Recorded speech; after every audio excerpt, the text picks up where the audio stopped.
6 tips for painters who are just starting out.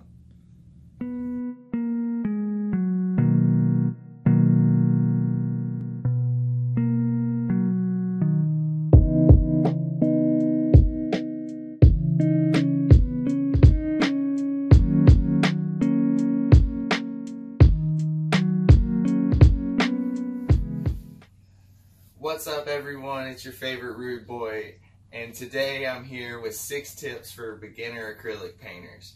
So if you're a more advanced skill level, just go ahead and skip past this, unless you want to sit through the video. Maybe you have something that helped you out, you can drop in the comments below and maybe it'll help someone else out too. But yeah, so 6 tips for beginner painters. Let's go ahead and start with tip number 1.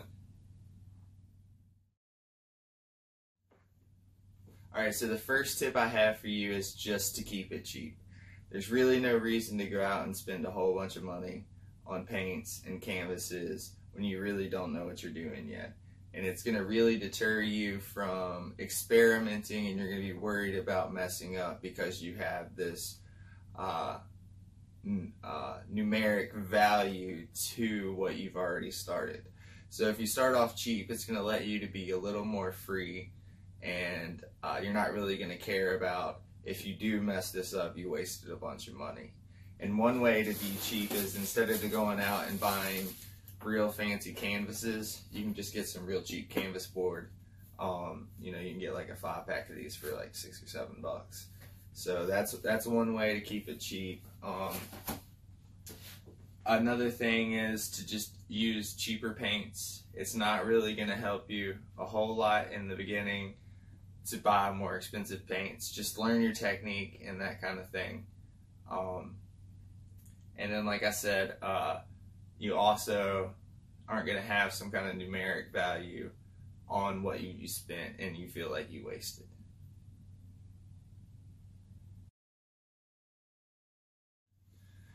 And that leads us into tip number 2, create more, worry less. Like I was saying, if you go out and spend a lot of this money on this stuff and then you feel like, you know, you don't want to mess up because you don't want to waste that money. So if you keep it cheap, you'll be able to be very free, and plus you're just learning anyway, so there's no reason to force yourself to put out a masterpiece. Be creative, try different things, try different mediums, you know, see what works. You might stumble upon something that you think looks really cool and you might invent the next thing. So just create more and worry less. Just be free with it, learn, make mistakes. I mean, with anything in life, you don't learn unless you make mistakes. So just create more and worry less. That pretty much sums it up.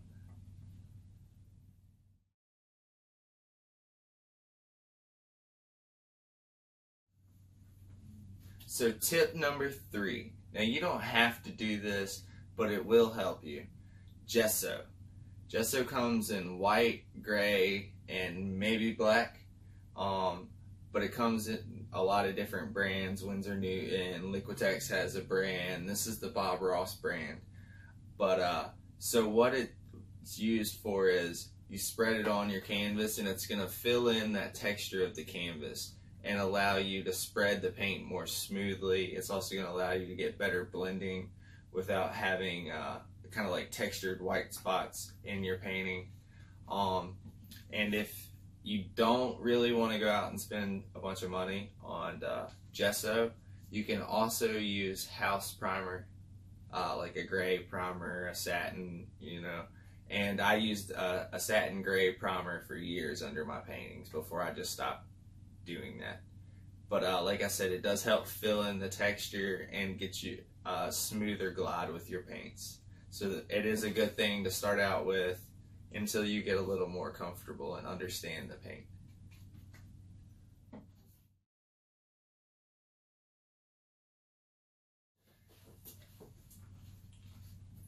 Tip number 4, understanding brushes. So it's important to understand what each brush is used for. It's also important to make sure that you're using acrylic brushes, because acrylic brushes are made with synthetic material that can often be used with a variety of different mediums, so where oil and watercolor brushes can't be used with certain mediums.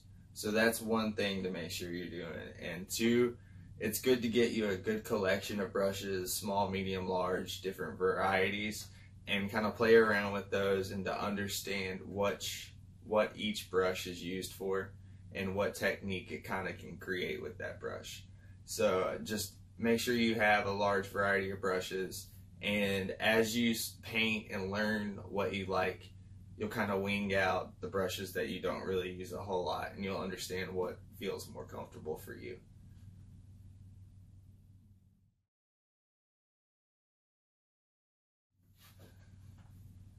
So tip number 5, trying out different brands of paint.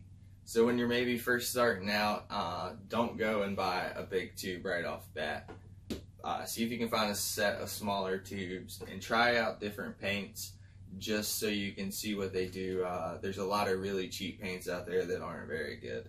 So trying out different paints as your skill level grows, and maybe investing a little more as your skill level grows, is a really good way to see what you like and build your confidence and see what you're really comfortable with as far as your paint.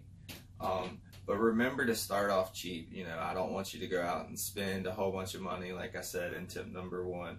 So, you know, just be sparing with it, and if you feel like you're ready to try out something else, then go ahead and try out maybe a more expensive paint.